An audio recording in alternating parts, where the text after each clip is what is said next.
has realized who I am, and he is livid, bitch. Okay, this nigga is pissed. He starts screaming, "Fuck you, bitch! On God's son, bitch! I'ma kill you, you fucking bitch!"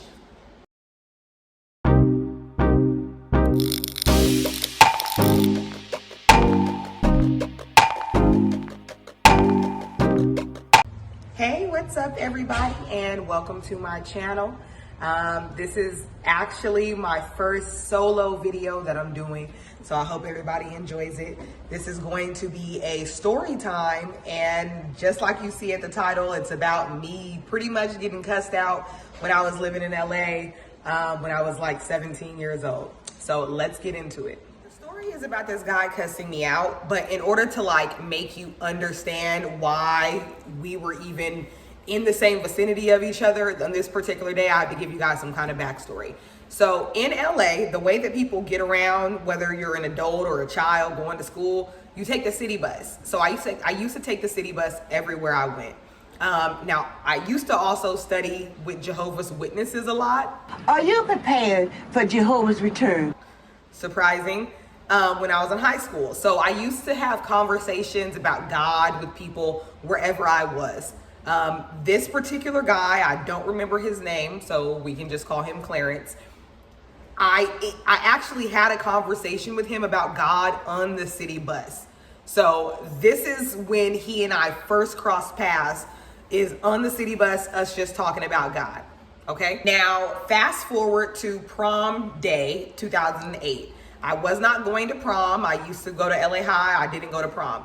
Instead, me and my homegirl, who is really like my little sister at the time, we decided that we were gonna go to the beach and find somebody to buy weed from and just kick it all day, right? So that was the plan for this particular day. So normal routine for me is I would hop on the Adams bus and then hop on the Crenshaw bus.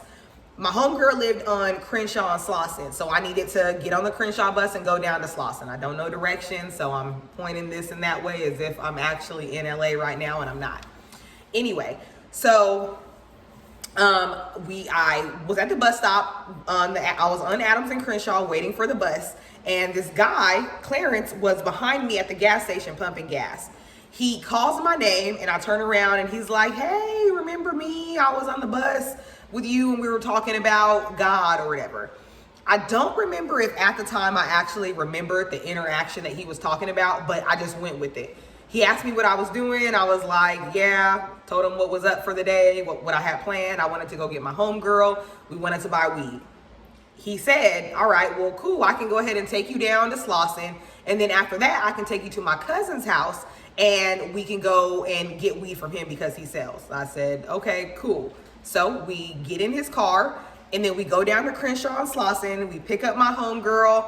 Everything is seemingly like normal, like nothing is out of the ordinary at this point, okay? So now we head to Inglewood to his cousin's house to get the weed. And this is literally where the story like gets real weird and shit, okay? So we go to Inglewood, we go to his cousin's house, and his cousin lives in an apartment upstairs.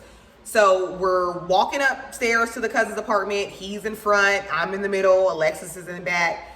And he knocks on the door, and then as soon as he knocks on the door, the cousin opens the door and he sees us and he's like, "Get the fuck out, get the fuck out." You in danger, girl. So we freak out and we like immediately start going downstairs, and the cousin, like, he ends up like coming behind us or whatever. And I guess he was gonna serve us the weed outside, right? Okay. Also, I need to say this too, because this is important for what's about to come up.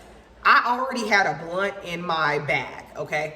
So we are walking downstairs and we see the police drive by, okay?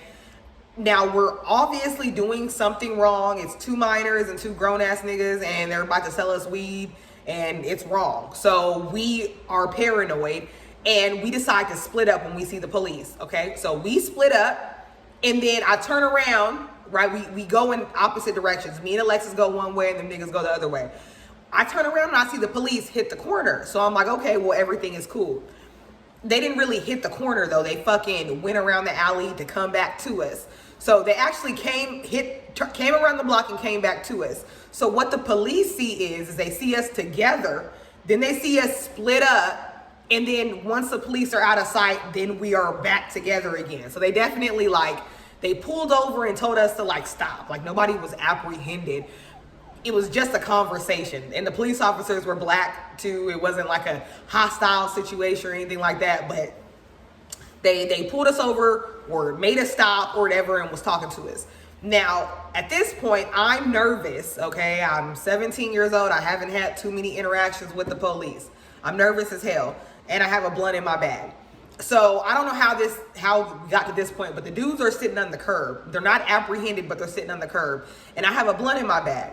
So again, I'm nervous. So I am in my bag, shuffling shit around. What I'm trying to do is I'm trying to get the blunt to fall down into some shit to where the police won't be able to see it. The police are like, hey, ma'am, stop. Nigga, did you know that I can see you? And I'm like, what? I'm just nervous and just whatever. And I'm explaining to them today's my prom day and I don't have a prom date, so I'm hanging out with her and yada, yada, yada, yada, yada. I'm just trying to talk myself out of the situation. And the police officer is like, ma'am, you talk a lot. I can see why you don't have a prom date. Everybody laughed. Apparently that eased the situation and shit, and then nothing happened. The police left. We got in the car with the dude, the cousin went upstairs, and then that was it for fucking Inglewood. After Inglewood, this nigga tells us that he has to go to a church for something. I can't remember what it was. So we're driving to the church, and on the way to the church, he's telling me about his son, right? He has a toddler son or whatever. And again, I'm 17 years old. This nigga's 30. He's telling me about his son, and I'm just listening like a normal person who's in somebody else's car is going to do. Listening, probably agreeing, nodding my head, whatever. He's loving everything that I'm saying. He is making plans for us. Yes, I'm so understanding, all this shit, okay? Very weird. He's obviously connecting with me. Again, he's just a ride for me. So that's all that was. But while he's connecting with me, I'm looking in the rear view mirror, right? And my homegirl's in the back seat, and I see her doing this shit. No, this nigga's crazy. Let's go. Bitch, let's go. Hella animated, okay? So I'm like, okay, all right. I can tell what's going on. So he goes into the church, and we're just waiting in the car. She expresses to me that she wants to ditch him, that he makes her feel uncomfortable. And I'm like, I feel you. I can make that happen, right?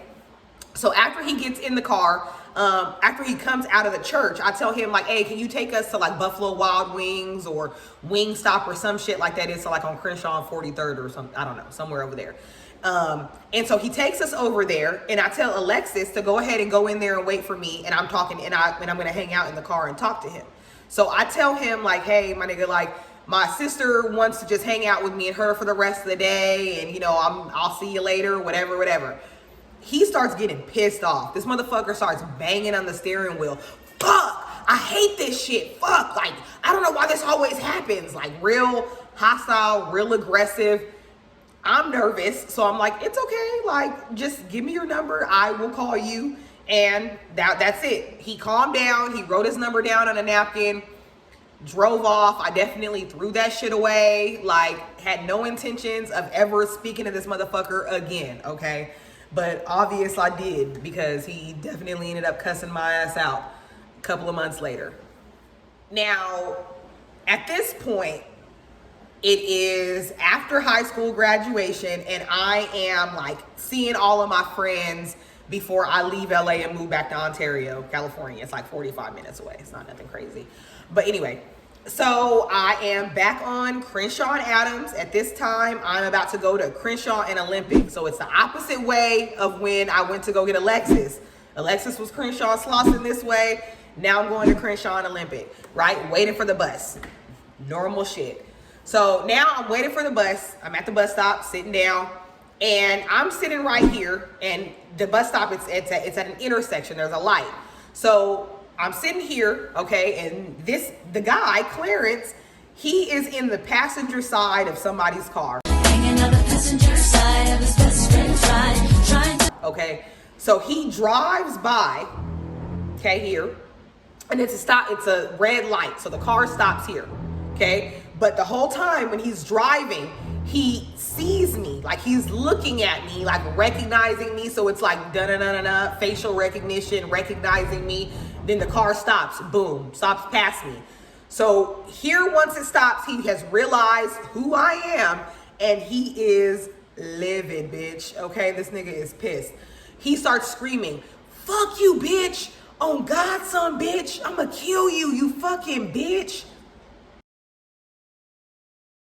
Okay?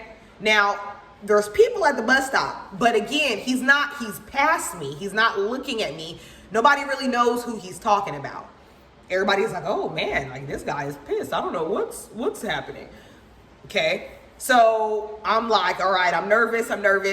I see him turn the corner. So I'm thinking, okay, he's probably gonna hit the block, but by then traffic, the Crenshaw bus is gonna be here and I'm gonna be out the way. That did not happen. The motherfucker, they did end up hitting the fucking block, and I'm sitting here, and now he knows that I'm sitting here. So now when they're approaching me, this nigga is cussing me out the window. He's hanging out the window, cussing me out, looking directly at me. And all the people at the bus stop, without a doubt, know that he's fucking talking to me, okay? So now it's like, "Fuck you, bitch, you fucking bitch, on God's son, bitch, I'ma kill you, bitch." Now, the people at the bus stop at this point are backing away from me, okay? I am like, not a good thing to be around. They don't know what the fuck is about to happen. It's horrible, okay?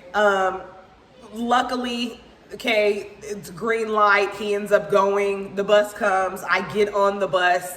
And then when I get to my destination, me and my homegirl Destiny literally record a whole message on her phone. Like, "This is Millie," explaining the whole situation with the guy.